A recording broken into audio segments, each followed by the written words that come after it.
prosperous. That's the reason he wants you to experience his fullness, to let somebody else know that I know a man.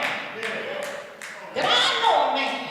I'm not talking about a man that you meet on eHarmony. I'm not talking about a man that somebody gave you a number to. I'm not talking about a man that you got to hook up to. I'm talking about a man that can do what no other man can.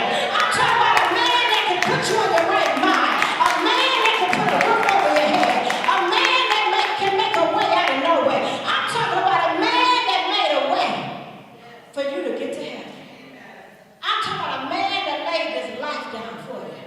A man that got on the cross and stretched out wide and hung his head and died. I'm talking about a man that went to hell and preached the gospel and got back up 3 days later with all power in his hand. I'm talking about a man that sits at the right hand of the Father making intercession for me. See, Jesus said, you got to make a way and let somebody else know.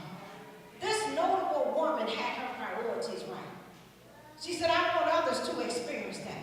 And we learned last week that because of that, God let her know it was all a setup. See, don't you know while you helping somebody else and while you making a way for somebody else, God is just setting you up for what's in store. It's a setup.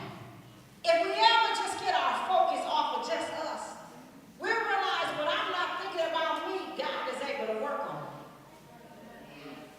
Oh, you gotta get this. When you're not so focused on your situation, God's able to work on your situation.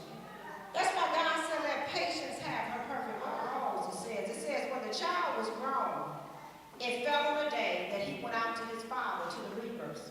And he said unto his father, my head, my head. And he said to the lad, carry him to his mother. And when he had taken him and brought him to his mother, he sat on her knee till noon and then died.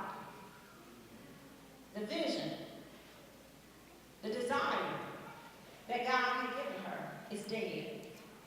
And they first take the boy, and he's still young. They first take the boy to the father. The father said, don't bring him to me. He said, take him to his mother.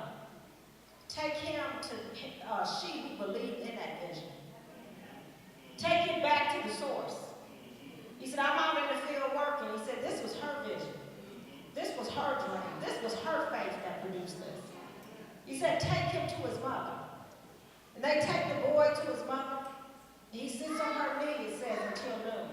And at noon, he dies. In the middle of the day, her vision's gone. The destiny that she was expecting to be her future is gone.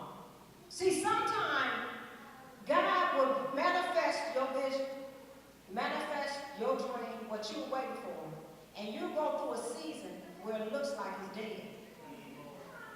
You can go through a season, that doesn't mean that it's over. Because dead don't mean the same to God that it does to us. See, we got to remember God rose Jesus from the dead. We got to remember that Jesus called Lazarus out of the tomb when he was dead.